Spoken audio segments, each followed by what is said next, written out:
नमस्कार दोस्तों, मेरा नाम है दर्पण और आप देख रहे हैं IBN 24 न्यूज़। दोस्तों, इस समय देख सकते हैं तस्वीरों में डॉक्टर संदीप पाठक इस समय पहुंचे हुए हैं आम आदमी पार्टी के दफ्तर, और इस समय करनाल के मंगलपुर से आपको तस्वीरें दिखा रहे हैं।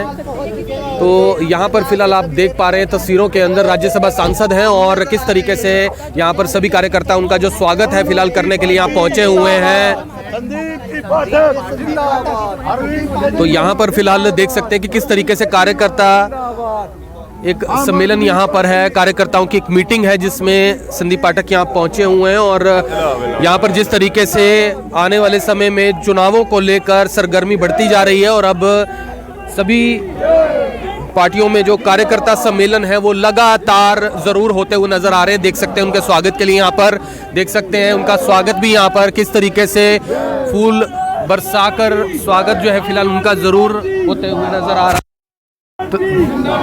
आम आदमी पार्टी, आम आदमी पार्टी, अरविंद केजरीवाल जिंदाबाद, अरविंद केजरीवाल जिंदाबाद, अरविंद केजरीवाल जिंदाबाद, आम आदमी पार्टी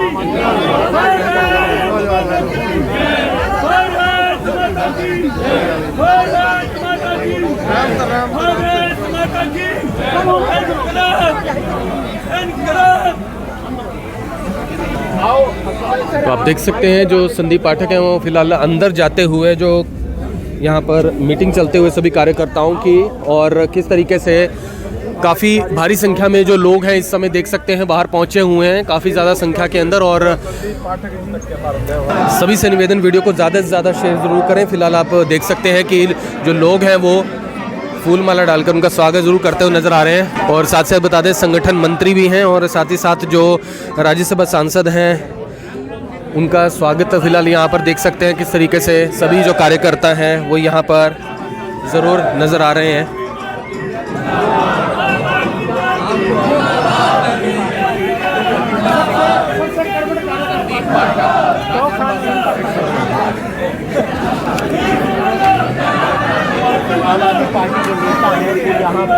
देख सकते हैं सभी फिलहाल स्वागत कर रहे हैं संदीप पाठक का। आज ही दो बड़े नेता आम आदमी पार्टी कर रहे हैं और क्या क्या बातें वहां पर रखी जाती हैं। देखिए, आप सबने देखा होगा कि बदलाव यात्रा आम आदमी पार्टी ने अभी निकाली थी और उसका काफ़ी अच्छा प्रभाव पड़ा है। लगभग सभी विधानसभाओं से ये बदलाव यात्रा गुजरी थी। इसके बाद अब इसका लॉजिकल कंक्लूजन या कहे कल्मिनेशन एक जगह पर सभा के रूप में होनी है। तो जींद में 28 जनवरी को एक बदलाव महासभा का आयोजन किया जा रहा है। इस महासभा में माननीय अरविंद केजरीवाल जी और भगवंत मान जी दोनों उपस्थित रहेंगे। तो उसी महासभा से संबंधित, उसकी तैयारियों से संबंधित ये मीटिंग चल रही है।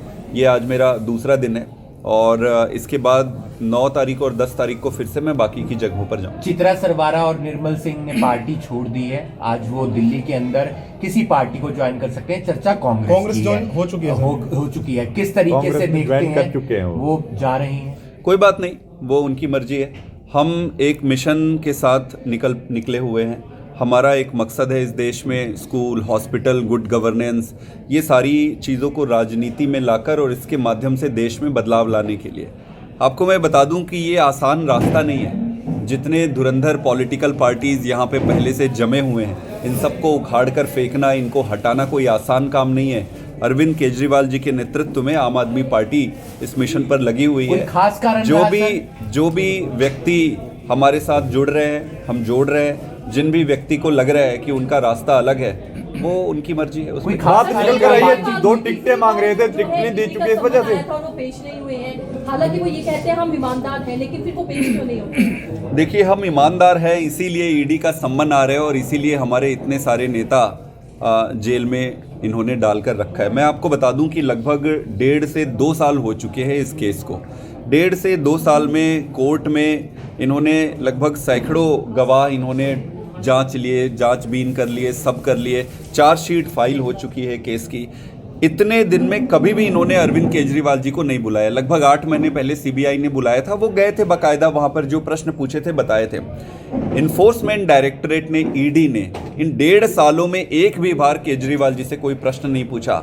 अब जब लोकसभा का चुनाव पास आ गया है तब वो कह रहे हैं कि हमें आपसे ये सवाल पूछने, ये सवाल पूछने। नंबर 1। सबसे पहले तो समय और इसके टाइमिंग पे बड़ा प्रश्न चिन्ह खड़ा होता है। अगर इनको प्रश्न पूछना ही है, अगर इनके पास कोई प्रश्न होते तो पिछली बार के संबंध में हमने एलेबोरेट तरीके से लिखा था भाई कि इनमें से क्या कारण है कि आप पूछना चाहते हो। अगर आपके पास कारण है तो आप उत्तर दे देते। कोई कारण नहीं है। भारतीय जनता पार्टी के ऑफिस से ईडी के सम्मन्स बनते हैं। इन्होंने ईडी की महिमा मान सब कुछ गिरा दिया है भारतीय जनता पार्टी की सरकार ने। इनका एक ही मकसद है कि किस तरीके से अरविंद केजरीवाल को लोकसभा चुनाव से अलग रखा जाए और किस तरीके से उनकी ईमानदारी पर चोट पहुंचाई जाए। एक ही चीज थी अरविंद केजरीवाल की, वो थी ईमानदारी, और ये उसी को चोट पहुंचाने के लिए कर रहा है। हरियाणा में चुनाव एक साथ लड़ेगा, मिलकर लड़ेगा, या आप लोग अलग लड़ने वाले हैं? क्योंकि कांग्रेस का कहना है हम लोग हरियाणा में सक्षम हैं। इंडिया गठबंधन के हम हिस्से में है, घटक दल है, और बहुत ही घटक दल, सारे घटक दल मिलकर एक साथ इस पे आगे बढ़ रहे हैं लोकसभा चुनाव के लिए।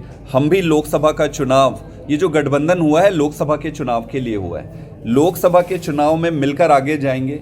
कहाँ पर क्या सीटें बंटती है, किसको कितनी सीटें मिलती है, ये वहाँ पर निर्णय मीटिंग के द्वारा ही तय की जाएगी। बाकी अगर एक दो नेता अगर ऐसे बयान देते हैं तो उनका कोई ज़्यादा वैल्यू नहीं है, क्योंकि असली में डिसीजन तो वहाँ पर जो मीटिंग होगी उस पर ही होगा। सुशील गुप्ता जी का कार्यकाल खत्म हो रहा है, बहुत सारे और राज्यसभा सांसदों का भी हो रहा है, क्या यही जाएंगे? नाम चर्चा स्वाति मालीवाल की भी है। वो दिल्ली में पीएससी की जो टीम है वो तय करती है, और सुशील गुप्ता जी ने खुद से ही अपने आप को हरियाणा की राजनीति में पूरी तरीके से झोंकने का निर्णय लिया है। मुझे ऑफर किया गया था केजरीवाल जी, मैंने निवेदन किया कि मुझे हरियाणा में रहना। तो सुशील नहीं जाएंगे? सुशील गुप्ता जी हरियाणा के अध्यक्ष इसी प्लानिंग और स्ट्रैटेजी के तहत बनाए गए थे कि हरियाणा, क्योंकि एक बहुत अब लंबा संघर्ष अब शुरू होने वाला है, उसमें इनका 100% टाइम इनको पूरा अपना समय यहीं पर। कौन जाएगा सर? कोई जा सकता है नाम अगर आप? मैं तो आज दिल्ली से बाहर ही हूँ, पूरी तरीके से कल से भी बाहर हूँ। अभी टीवी पे कुछ नाम चल रहा है, अभी आपको स्पष्ट हो सर चित्रा सरवारा भी गोंडा पहुंची थी, उन्होंने कहा है कि हरियाणा के अंदर सिर्फ दो ही पार्टी हैं, कांग्रेस और बीजेपी। आप, क्योंकि आपने पहले थे। कोई बात नहीं, छोड़ दीजिए उनकी मर्जी। संदीप जी, SYL का पानी कब देंगे? आपकी सरकार है पंजाब में, तो कब? सीएम मनोहर लाल कहते हैं कि कम से कम नहर तो बनवा दीजिए। हमने कई बार इस पे पहले भी डिस्कस किया है। जब दो राज्यों का जो भी मुद्दा होता है, जब भी दो राज्यों का मुद्दा होता है, 3 राज्यों का मुद्दा होता है, तो जिम्मेदारी प्रधानमंत्री जी की और केंद्र सरकार की होती है। देखिए, उचित फोरम पे उचित व्यक्ति से अगर प्रश्न पूछे तभी उसका नतीजा निकलेगा। प्रधानमंत्री जी की जिम्मेदारी बनती है, हरियाणा को जितनी ज़रूरत की पानी है हरियाणा को देनी चाहिए उनको। पंजाब अगर पानी मांग रही है तो अगर पंजाब को ज़रूरत है तो उनकी जिम्मेदारी बनती है प्रधानमंत्री जी की पंजाब को दे। जहाँ जहाँ पानी या किसी भी समस्या की ज़रूरत पड़ती है प्रधानमंत्री जी को उसको निपटारा करना चाहिए। प्रधानमंत्री जी कहते हैं कि मैं रशिया और यूक्रेन की लड़ाई सॉल्व कर सकता हूँ। आप रशिया और यूक्रेन की लड़ाई सॉल्व कर सकते हो, बट हमारी यहाँ की लड़ाई सॉल्व नहीं कर सकते। तो बनवा दीजिए सर। प्रधानमंत्री जी से मेरा निवेदन है कि इस मुद्दे को सीरियसली लेकर इस पर राजनीति ना करें। जब भी चुनाव आता है ये उसको उठाते हैं, इनको असली मुद्दे से कोई मतलब नहीं होता है। ये ऐसा मुद्दा है जो देश के विकास से संबंधित है, इस पर राजनीति नहीं होनी चाहिए। प्रधानमंत्री जी को इसको सॉल्व करना चाहिए। पाठक जी, बीजेपी कह रही है कि दिल्ली में जो ये घोटाला हुआ है शराब घोटाले के बाद, अब जो मेडिकल घोटाला है वो भी है, मल्ला क्लिनिक भी घोटाला है। भारतीय जनता पार्टी कुछ भी कहे, अंत पंत में जीत तो सच्चाई की होती है। शराब घोटाला कहते हैं इनको सालों हो गए, ना 1 रुपए कहीं मिला, ना एक भी व्यक्ति की इन्होंने दोषी पाया हुआ है। सारे लीडरों को पीएमएलए में ड्रैकोनियन तरीके से गुंडागर्दी करके अंदर डाले हुए हैं। इनका एक ही मकसद है कि केजरीवाल को कैसे तोड़ा जाए, केजरीवाल को कैसे बर्बाद किया जाए। लेकिन केजरीवाल भी हरियाणा का बेटा है, इतनी जल्दी टूटेगा नहीं वो। जब तो 3 राज्यों में चुनाव लड़ा तो आपको लगता है कि हरियाणा में भी कुछ हो पाएगा? वो जनता तय करेगी क्या करना है, जनता तय करेगी। पार्टी की क्या कुछ तैयारी है? जैसे कि कांग्रेस भी जो है फिर से एक नई जो यात्रा है वो राहुल गांधी की शुरू हो रही है, बीजेपी पहले से ही सत्ता में, आपकी क्या कुछ तैयारियां? लोगों को कैसे जोड़ेंगे अपने साथ? भारतीय जनता पार्टी की सरकार है, आप बिल्कुल सही कह रहे हैं, केंद्र में भी और राज्य में भी। आज एक क्राइम डिपार्टमेंट की एक रिपोर्ट आई है, उस रिपोर्ट में आप देखेंगे कि कैसे हर दिन 4 से 5 बलात्कार हो रहे हैं, हर दिन 4 से 5 मर्डर हो रहे हैं, कितनी धोखाधड़ी हो रही, चैन स्नैचिंग हो रही है। हमारी माताएं बहनें आज रोड पे मान सम्मान के साथ चलने की उनकी स्थिति नहीं है। तो ऐसे राज्य में सरकार बन भी जाना और सरकार चलाने का क्या मतलब है जब आप अपनी माताओं बहनों की सम्मान का रक्षा ना कर सके। लॉ एंड ऑर्डर पूरे देश में सबसे घटिया अगर लिस्टिंग करें तो दूसरे नंबर पे हरियाणा पहुंच गया है। बड़ा प्रश्न ये है, बाकी के इधर उधर की बातें करने के बजाय हमें इन प्रश्नों पर ज़्यादा बातचीत करनी चाहिए, इन प्रश्नों को जिक्र करना चाहिए ताकि इस पर सरकार काम कर सके। सरकार को आज ये नैतिक दायित्व बनता है कि इनको वाइट पेपर लेके आना चाहिए क्राइम के स्टेटस के ऊपर, और ये जनता का अधिकार बनता है कि भाई क्यों अपराध बढ़ रहा है, क्यों ये अपराध नहीं रोक पा रहे हैं। यहाँ पर भी बीजेपी की सरकार है, अगर केंद्र से मदद चाहिए तो केंद्र मदद करेगी। ये असली मुद्दा है, किसानों का मुद्दा असली है, बिजली का मुद्दा असली है, बेरोजगारी मुद्दा असली है, इन पर राजनीति करो। स्कूल का मुद्दा असली है, अस्पताल का मुद्दा असली है, इन पर राजनीति करो। जब इन मुद्दों पर राजनीति होगी तभी देश आगे बढ़ेगा। फालतू के मुद्दे लेकर ये बारी बारी, अब ये चलेगा नहीं इनका, एक बार तुम बनो एक बार हम बनो, अब इनका खेल बिगाड़ने केजरीवाल आ गया, वो बिगाड़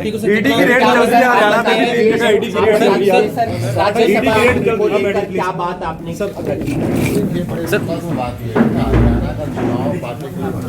मैंने केजरीवाल जी से निवेदन किया है कि मुझे हरियाणा में सेपरेट करने को और राज्यसभा के अंदर समय नहीं देगा। आप नहीं जाएंगे राज्यसभा? तो कौन सा नेता जा सकता है सर? 3 नाम पार्टी ने डिक्लेयर कर दिए हैं। नाम आप संजय सिंह जी का, एनडी गुप्ता जी का और स्वाति मालिक। तो आपका पसंदीदा कौन हो सकता है? तीनों पसंदीदा है मेरे पार्टी के नाम दिए तो सर, चुनावों से पहले लोग छोड़कर जा रहे हैं आम आदमी पार्टी, किस तरीके से? किसने कहा? चित्रा सरबारा और 1.5 लाख पदाधिकारी बने, उसमें से 2 पदाधिकारी छोड़ के जा रहे हैं। खास बात नहीं। सर, पार्टी को कितना मजबूत मानते हैं जिस तरीके से हरियाणा के अंदर पूरे देश में किसी पार्टी का सबसे मजबूत संगठन है तो आम आदमी पार्टी का संगठन है। हरियाणा के अंदर 1.5 लाख पदाधिकारी हैं और गांव-गांव के अंदर 21 मेंबर की हमारी कमेटी है। अपने आप के अंदर ये बदलाव जो हो रहा है हरियाणा के अंदर, ये बदलाव यात्रा निकली और बदलाव रैली होगी। अरविंद केजरीवाल जी, इब हरियाणा के लाल ने एक मौका केजरीवाल ने देने के लिए हरियाणा की जनता तैयार बैठी। आप गुप्ता जी सभा लड़ेंगे या अशोक तंवर की भी अफवाहें उठ रही है, वो भी छोड़ के जा रहे हैं। देखिए, आपके पास होंगे, हमारे पास तो नहीं है। आप लोकसभा लड़ेंगे या विधानसभा? देखिए, पार्टी का डिसीजन होता है किसको क्या लड़ना है क्या नहीं लड़ना। गुप्ता जी, आपकी इच्छा भी होगी? गुप्ता जी, लोकसभा राज्यसभा बिल्कुल इच्छा ये है कि हरियाणा में आम आदमी पार्टी की सरकार आए, हरियाणा की व्यवस्था बदले, हरियाणा के स्कूल अच्छे हों, हरियाणा के कॉलेज अच्छे हों, हरियाणा के हॉस्पिटल अच्छे हों, 24 घंटे बिजली मिले, पानी मिले, बच्चों को रोजगार मिले, नशा मुक्त हरियाणा। चल थैंक यू। अभी फिलहाल आप देख सकते हैं कि किस तरीके से जितने भी इस मीटिंग के अंदर जो लोग हैं फिलहाल यहाँ पहुँचे हुए हैं, और देख सकते हैं जो सुशील गुप्ता हैं वो भी यहाँ पर तस्वीरों में, और साथ ही साथ जो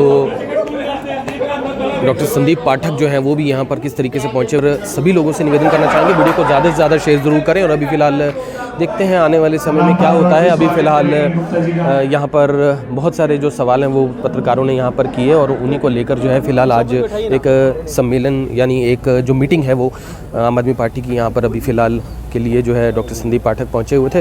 तो सभी से निवेदन करना चाहेंगे वीडियो को ज़्यादा से ज़्यादा शेयर ज़रूर करें। फिर से जुड़ेंगे अभी 24 के ऊपर, तब तक के लिए जय हिंद।